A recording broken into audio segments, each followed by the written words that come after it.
गुरुजी के चरणों में सत सत प्रणाम और आप सभी दर्शकों को मेरा सादर नमस्कार। मैं साध्वी आनंदी माँ दिव्या शीष आश्रम सुंदर नगर मंडी डिस्ट्रिक्ट हिमाचल प्रदेश में निवास करती हूँ। मेरा फ़ोन नंबर है 8219172304 8219172304।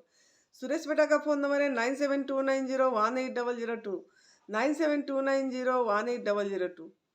तो आज का वीडियो का टॉपिक मेरा ये है अनाज और ताकत। अनाज और ताकत, क्योंकि काफ़ी साधकों का फ़ोन आती है कि हमको फल और मेवे से ताकत नहीं मिल रहा है और हम अनाज कैसे छोड़ पाएंगे।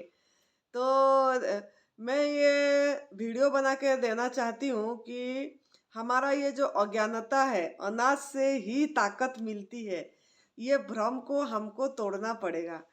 हमारा हम इसीलिए अनाज नहीं छोड़ पाते हैं। हमारे अंदर में एक भय पैदा हो जाती है कि हम अनाज से ही हमारा ताकत मिलती है, शक्ति मिलती है, असीम मतलब ऊर्जा मिलता है, हम सब काम कर पाते हैं। और फल और मेवे से इतना हल्का फुल्का चीज़ से कैसे हमको ताकत मिलेगा, ये भय के कारण अनाज भी नहीं छोड़ पाते हैं। और एक आसक्ति के कारण अपनी खाने का मतलब इच्छा जो पैदा हो जाती है कि रोटी खाना है, रोटी खाना है, चावल खाना है, बस इस तरीके से फिर हम छोड़ नहीं पाते हैं। और शाम को फिर पका वाला भोजन न्यू डाइट सिस्टम अपनाते हुए भी, मतलब हम बोलते हैं 2 साल हो गया, 4 साल हो गया न्यू डाइट सिस्टम अपना रहे हैं, लेकिन हम पूछते हैं अब आपने छोड़े हैं तो कुक फूड आग में पकाया भोजन तो नहीं, हम शाम को लेते हैं। तो शाम को इसीलिए नहीं छोड़ पाते हैं कि हम सोचते हैं कि पका वाला भोजन से, अनाज से हमको ताकत मिलती है। तो ये हमारा एक ही चीज़ आप लोगों ने याद रखना है कि सृष्टि पे दृष्टि देना है। हम कभी भी मतलब अपने आप के पास, हमारे पास समय ही नहीं है कि माँ प्रकृति के साथ जुड़ने के लिए, सृष्टि पे दृष्टि देने के लिए, मतलब हमारे पास समय नहीं है। फालतू काम के लिए, व्यर्थ बात के लिए, सबके लिए समय है तर्क वितर्क के लिए। वैसे कहाँ से ताकत मिलेगी, कमजोरी लग गया, अमका हो गया, ये सब की चीज के लिए समय है, लेकिन हम प्रकृति पे दृष्टि नहीं देते। जब प्रकृति पे दृष्टि देंगे, पेड़ पौधे, पंछी, हिरन, सब मतलब ये सब हमारा जो भी पशु हैं, जैसे शेर हो गया, हाथी हो गया, घोड़ा हो गया, ये गधे हो गए, ये सब कैसे जी रहे हैं? उनके पास असीम शक्ति का भंडार कहाँ से आ रहा है? जब हम उस पे दृष्टि देंगे तो पता लगेगा। तो देखिए, सभी प्राणी मतलब विश्व में प्रभु ने जितने भी प्राणी जीव जगत सृष्टि करे हैं, सब में एक असीम अनोखा शक्ति भंडार पड़ा है अंदर, लेकिन हम इसको पे विश्वास नहीं कर रहे हैं। जैसे क्यों ना हम इसका अनुभव भी नहीं कर पा रहे हैं, क्यों ना? देखिए, जैसे हाथी घोड़ा हमारा हो गए, ये जो हिरण, ये प्राणी, पंछी, ये लोगों ने अपनी अपनी निर्धारित आहार प्रकृति माँ ने जो दिए हैं, जब भूख लगे तब अपनी निर्धारित आहार लेते हैं। पराया माँ का दूध छीन के नहीं पीते हैं, पराया आहार नहीं लेते हैं, ना आग में पका वाला भोजन खाते हैं। वो लोग तो मतलब अपनी जो माँ प्रकृति ने उनके लिए जो भोजन दिया, उसको ग्रहण करके पूरी फुर्ती में रहते हैं। देखिए, पंछी जब ठंड, आप थोड़ा अपने मतलब विश्लेषण करिए, सोचिए। पंछी लोगों को जब सर्दी के दिन में जोन सा एरिया में बहुत ठंड होती है, जहाँ बहुत बर्फ पड़ती है, उस एरिया से पंछी उड़ उड़ के, अपनी पंछी मतलब वो सब उड़ के दूसरी स्थान पे आ जाते हैं। उड़ीसा में हमारा एक चिलिका लेक है, जहाँ पे सर्दियों में बहुत प्रकार का पंछी आते हैं, हम देखे भी हैं वो। तो ऐसे ही मतलब दूर दूर से अपनी पंख उड़ा के, मतलब उड़ के आते हैं। कितना किलोमीटर दूर, हमको तो हवाई जहाज जरूरत पड़ रही है। हम मतलब ट्रेन के माध्यम से कहाँ कहाँ पहुंच रहे हैं, लेकिन उन्होंने अपनी छोटी छोटी, इतनी इतनी, उनका वजन भी इतनी नहीं होती है, और फिर भी उन्होंने इतनी दूर से पंच उड़ान भर के आके उस स्थान पे रहते हैं, फिर अपनी आहार ढूंढ के खाते हैं, मस्त रहते हैं, फिर जैसे गर्मी होती है उड़ के चले जाते हैं अपने जगह जहाँ पे जाना चाहिए। तो इतना शक्ति का भंडार उन पे है, क्यों है? क्यों ना ये उन्होंने अपनी सही आहार ग्रहण करते हैं। हैं तो इस तरह हाथी को देखिए कितना उस बलवान है, मतलब हरा पत्ती लेके कितना बलवान है। घोड़े को देखिए, ये सब चीज देखिए।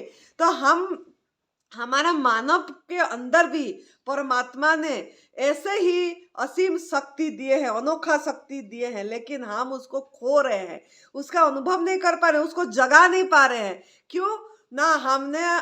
हमारे पे विश्वास नहीं है, परमात्मा पे विश्वास नहीं है, और प्रकृति माँ पे विश्वास नहीं है। हमारा भोजन हम नहीं कर रहे हैं, जो हमारा भोजन है हम क्या कर रहे हैं ना, हम उसको जैसे कि इसको हम जैसे आग में पका के ले रहे हैं, और हमारे जो प्रकृति माँ का नियम में अवरोध डाल रहे हैं, बाधा बन रहे हैं, तभी हमको वो अखंड शक्ति का अनुभव नहीं हो पा रहा है, वो ऊर्जा का अनुभव नहीं हो पा रही है जितना हमारे अंदर में है। तो अगर हम प्रकृति माँ का नियम को पालन करते हैं, जो व्यक्ति बोलूंगी मैं, जो व्यक्ति प्रकृति माँ का नियम को पालन करके हैं, जैसा उनको परमात्मा ने दे रहे हैं, उसको बिना आग में पका के हैं, और फल मेवा सब्जी सलाद में कच्चे में रह रहे हैं, वो उनको हम महात्मा बोलेंगे हैं। और वही महात्मा है क्योंकि उन्होंने चल पड़े।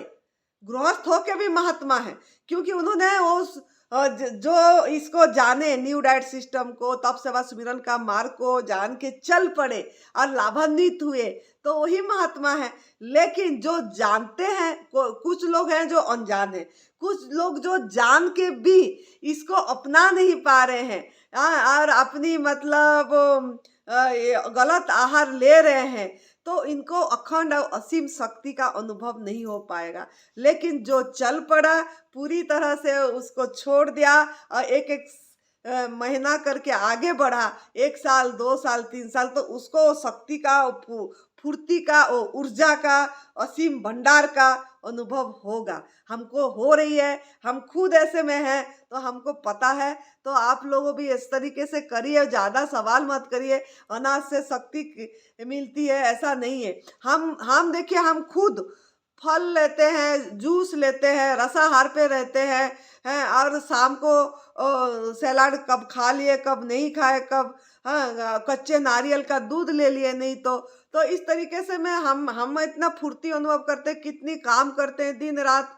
और सुरेश बेटा का तो बोलना ही क्या है, उन्होंने तो हर समय ऊपर से नीचे, नीचे से ऊपर 40 बार तो ऊपर नीचे हो रहे हैं इसी आहार से। है तो उनके उनके अंदर इतना असीम शक्ति कहाँ से आया? ना उन्होंने माँ प्रकृति को हाँ जैसे सम्मान दिए, पूरी तरह अयोग्य आहार छोड़ दिए, और सफाई करे, संजीवनी क्रिया एनिमा करके सफाई करे, लंघन करे। 3 चीज तो है सफाई करने के लिए: लंघन करना, न खाना, न पीना, डिटॉक्स जूस, क्लिंजिंग जूस लेना, और बाकी एनिमा करना, संजीवनी क्रिया। बस ऐसे करके हमको सफाई करना है। तो जैसे जैसे सफाई होती चली जाएगी, आपका शरीर का टॉक्सिन निकलती चली जाएगी, डिटॉक्स होता चला जाएगा, आपको धीरे धीरे आराम आती चली जाएगी। अब फुर्ती का अनुभव होगा, अपना असीम शक्ति का जो जो दब गया है, आपने दबा दिए हैं, उसका ऊर्जा प्रकट होगी। तो आप इसको करके देखिए, न्यू डाइट सिस्टम को विश्वास करिए। ताकत मतलब आप जो सोच रहे हैं अनाज से आएगी, अनाज से ताकत नहीं आएगी, आपको उल्टा आलस आएगी। कभी आप करके देखिए, जब रोटी खाएंगे, चावल खाएंगे, आपको आलस से आएगा, इतना काम नहीं कर पाएंगे, आप विश्राम करने की इच्छा करेंगे, सोएंगे। हमारा खुद का अनुभव है, आपका भी अनुभव हुआ होगा, आप मानना पड़ेगा इस चीज को। और उसको हजम होने के लिए कितना समय लगती है, ये सब चीजें आप देखिए। तो आप लोग इसी बात को समझ के, बार बार वीडियो सुन के अपने आप को परिवर्तन करने की प्रयास करिए। ताकत फल मेवा, हमारा आहार, गलत गलत आहार जो मानव को क्यों अनुभव नहीं हो पा रहा है, बाकी पशु पंछी को अनुभव हो रहा है, हमको क्यों नहीं अनुभव हो पा रहा है? ना गलत पराये गलत आहार को हम हमारा आहार सोचे, अवरोध करे, प्रकृति माँ का काम में हम अवरोध करे, विरोध करे, विघ्न डाले, और वो उसको पराया गलत आहार क्या क्या है, अनाज, मांस, पराई माँ का दूध, ये सब गलत आहार है। तो इस आहार को हमने मुख्य मुख्य बना दिए, इसी आहार से शक्ति मिलती है सोच के हम इसको ज्यादा इम्पोर्टेंस दे दिए, तभी आज हम मतलब अस्वस्थ हैं। जबकि हमारा स्वस्थता हमारा अधिकार है, असीम शक्ति का भंडार हमारा अधिकार है। प्रभु ने हमको इसलिए हमको पैदा ही कर रहे हैं इस तरीके से, लेकिन हम इसी को प्रयोग कर रहे हैं, तभी हम नहीं शक्ति का अनुभव कर पा रहे हैं और अस्वस्थ हैं, बीमार हैं, परेशान हैं, टेंशन में रहते हैं, तनावग्रस्त रहते हैं। और क्या करते हैं ना, हम जैसे आग का सृष्टि हो गया, मानव ने वैसे यही करा कि वो जो अनाज को, मांस को, पराई माँ का दूध को उबाल के पिया, आग को, आग का सहारा लिया, और आग के सहारा से बना के, भून के, खा के, मसाले के सहारे में, नमक के सहारा में खा के क्या करा ना, रोग को बुलावा दिया, रोग को स्वागत करा। और आज इसीलिए आज सभी बहुत मतलब जगत में बहुत मतलब इंसान दुखी है, अस्वस्थ है। कोई भी प्राणी जो भी मतलब इस पराई गलत आहार को ले रहा है, अयोग्य आहार को आग में पका के, सड़ा के, चढ़ा के, मुर्दा बना के ले रहा है, कोई भी वो मानव स्वस्थ नहीं है, ना मन से स्वस्थ है, ना तन से स्वस्थ है, ना आत्मा में उनकी स्थिति है। मन बहुत चंचल है, मन बहुत भागता रहता है, दौड़ता रहे, अभी कुछ सोचते रहते हैं, आज बोलेंगे आज हम इधर ही देखते हैं, आज बोलते हैं आज हम रहेंगे, काल चले जाएंगे, फिर बोलते हैं बस काल भी रहेंगे, अब बच्चे रहेंगे इधर, हम अकेले चले जाएंगे, फिर बच्चों को ले नहीं, हम साथ में बच्चों को लेके जाएंगे। कितना मतलब 5-7 दिन रहे, यहाँ पीछे आए थे, 5-7 दिन रहे, 5-7 दिन में उनका मन का परिवर्तन हम देखे, और उससे मतलब उनका दोष नहीं है, मैं उनको दोष नहीं दे रही हूँ, उनका मन जो चंचल है यही देख रही हूँ कि उन्होंने इसीलिए है कि ये अनाज खा खा के मतलब जो छोड़ नहीं पाए हैं, उसके कारण आज इसका मन भी शांत नहीं है, मन भी एक में टिका नहीं है, एक डिसीजन में नहीं टिक पा रहा है। जो डिसीजन निष्पत्ति लेते हैं उसमें हम रह नहीं पाते, बदल जाते हैं। तो इसके लिए थोड़ा सोचिए कहाँ से शक्ति मिलती है। शक्ति हमको हमारी भोजन में मिलेगा, माँ प्रकृति को जितना सम्मान देंगे, रस भरा लेंगे, उसमें ज़्यादा फुर्ती मिलेगी, आपकी सफाई होती चली जाएगी और ताकत आती चली जाएगी। तो खुश रहिए, इसको अपनाइए न्यू डाइट सिस्टम को, गुरुजी का वीडियो सुनिए बार बार, और मस्त रहिए, आनंद में रहिए, फुर्ती में रहिए। जय तंदुरुस्ती।